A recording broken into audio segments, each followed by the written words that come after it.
Why it's important to have no mortgage, especially if you don't have a pension. Hey, big boy. So I'm just minding my own, doing some research. I got papers on top of papers. I got data sets on top of data sets, and I just love this stuff. Not gonna lie. I'm watching my man John Levy or Levi, and he's doing something on remembering the old world. And he goes, I'm doing some research. I figure I'd do a video, and if I do the research, I'll share a video. So that's a pretty good idea. So I'm just minding my own, reading the American community survey from the Census Bureau, and just coming across this data sets. Again, I got freaking data sets upon data sets. And I come across this: mortgage status by selected monthly owner costs as a percentage of income. All right, this is from 2000. It's very interesting. We can go to look. We go here, and we can go back to 2000 to 2020. It's very, and I just figured I'd pick up this, but we can go back to many different time frames. I love this stuff. All right, so we got in 2000, we had 55 million people, or households, I should say, who own a home. 38 million own a home with a mortgage. 16 million own a home without a mortgage. All right, so if we see here, the humpback is right here. The household units who had a mortgage, they had right there about 8 million. Their total household expenses were between 15 and 19% of total income. And then right there, another big one was about 20%. So you can kind of see right here, between 10 and 30%.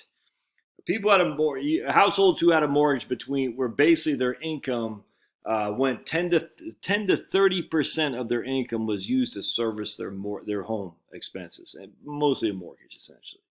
Hope that makes sense. And you got to look at that: 5 million people, more than that, 5.5 million households. It was between 40 and over 50% of their income was going to service their debts. Tell me that's not crazy. All right, so now we scroll down. We got 6.5 million households without a mortgage. Half of those households without a mortgage paid less than 10% of their income to housing costs. Isn't that crazy? Housing units without a mortgage, less than 10% of half of the people who had no mortgage, less than 10% of their income went to housing costs. And the housing costs can be real estate taxes, your property tax essentially, homeowners insurance, and any kind of maintenance and stuff. And look at this. I mean, look at that. I mean, we're basically the bulk, the predominant amount was less than 15% of their total income went to service their housing costs. And again, if you had a mortgage, right about there, between these two, between 15 and 25% of your income went to service your housing cost. I mean, I don't know what, all right, so that simply means if you had an income. Well, what happened in 2007, 8, and 9? Many people's income dropped. So if your income drops, and this is you up in here, and now your income went down 50%. I mean, I just, obviously if you have a pension, your pension doesn't go down 50%.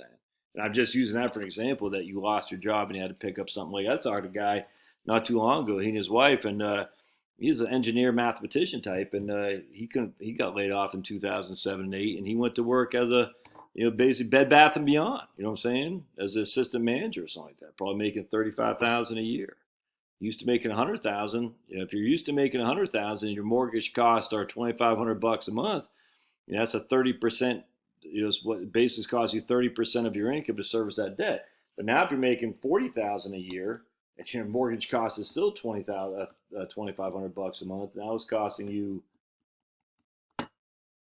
75% of your income is going to service your debt. Yeah, that's not good, man. That's not good. Anyway, and I cannot stress enough. Having no mortgage solves a lot of problems. And you can argue all day long with your various spreadsheets, but I just don't want to hear it. I mean, you can argue it. I said, okay. Good luck with that. Literally, good luck with that. Doesn't mean you're stupid. I just say good luck with that. It's not something I'm trying to do. I want to have no mortgage. That way, if income drops, I was like, less than 10% of my income was going to service my debt. If my income drops by 50%, all right, that means 20% of my income goes to service my debt. So think about it. If I had $100,000 of income and we had $10,000 a year going to service that debt, but the homeowner's insurance, property tax, maintenance, all that.